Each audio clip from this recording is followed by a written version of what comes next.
lang ng pera. Pero ang kanilang hinahabol, di umano, ay 125 million. Pero magkano ba ang ginagastos diyan araw-araw? 25 million mga kababayan. Nako, napakadaming pera, no? At gumawa pa ng paraan sila para lang i-impeach ang BP Sara na iyan ay niluklok ng 32 million mga kababayan. Tapos iilan lang kayo ang nag-aakusa. At tinatanong nyo ba ang 32 million? Baka nga hindi pa kayo bumuto, kayo mga kongresista. Ha? Kayo mga mambabatas. Baka hindi pa nga kayo bumuto kay BP Sara, pero yung bumuto na 30 million, 32 million, binastos nyo na. Hello mga kababayan, malamig na araw ngayon mga kababayan, at ang ng ating mga kababayan, ang mga lumalaban sa mga maling sistema mga kababayan, mainit ngayon mga kababayan.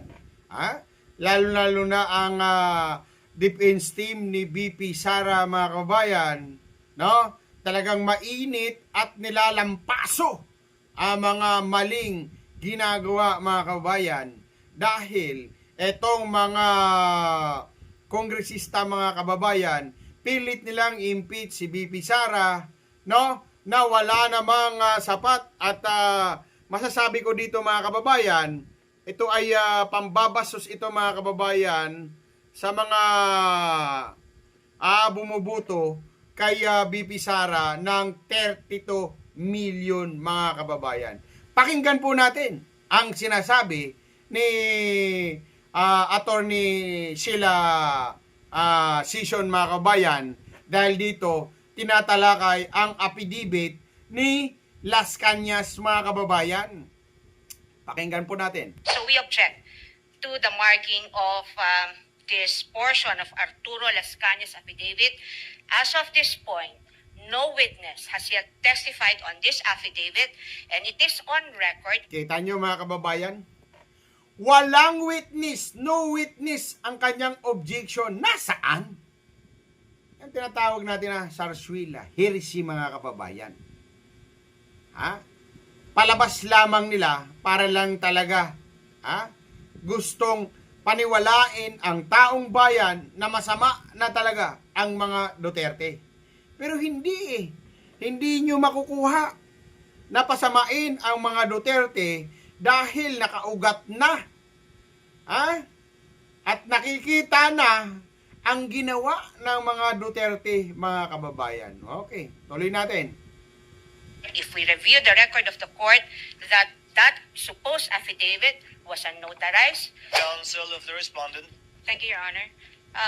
First, with respect to the motion to set conference for the transfer of exhibit markings, I just note that under paragraph 3 on page 2 of this motion, the prosecution is also requesting for the portion of Arturo Las Cañas affidavit, paragraphs 270, 270 paragraph B, and 270 paragraph D to be also marked. Now, I would just like to put on record that we're objecting even to the marking of this particular exhibit, consistent with the ruling of this court when we objected to the reading session of the NBI Director Melvin Matibag when he testified and was cross-examined by Defense Counsel Attorney Mark Vinluan. So we object to the marking of this portion of Arturo Las Cañas affidavit.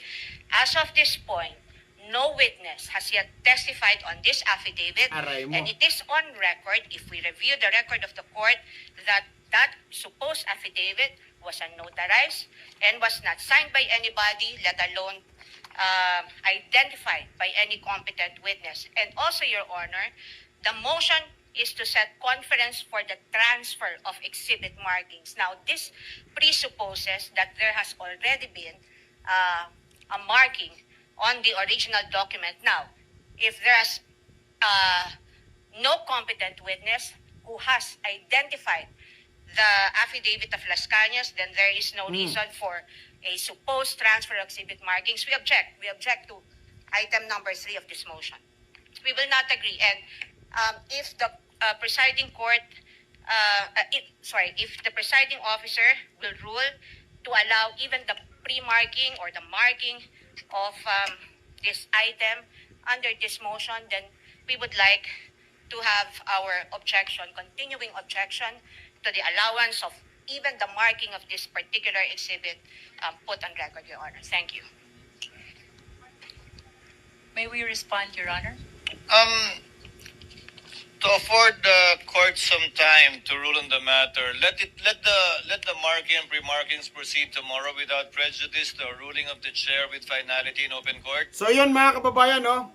Nakita na natin, narinig natin mga kababayan, inobject mga kababayan, yung affidavit ni Arturo Las Cañas mga kababayan, dahil walang witness mga kababayan. Aray mo mga kababayan. So dito pa lang mga kababayan, nakikita na natin na wala talaga. Wala. Heresy lamang ito. Sino author nito? Alam na this mga kababayan. So ano pa? Ano pang inantay natin? Ha? Thank you so much sa inyong lahat mga kababayan, no? Nang dahil dito, lalong natututo o nalalaman na wala talagang sapat, wala talagang concrete of evidence etong prosecution panel na mga crocodile mga kababayan. Aray mo mga kababayan So yon, narinig natin talagang inobject na ni Attorney Sheila Sison mga kababayan. So ano pang inantay natin? Wala na. So please, like, share, and subscribe mga kababayan sa aking YouTube channel mga kababayan. Ang inyong lingkod, Kuya Marley PH. I love you all guys. Peace bomb mga kababayan natin minamahal. Babus!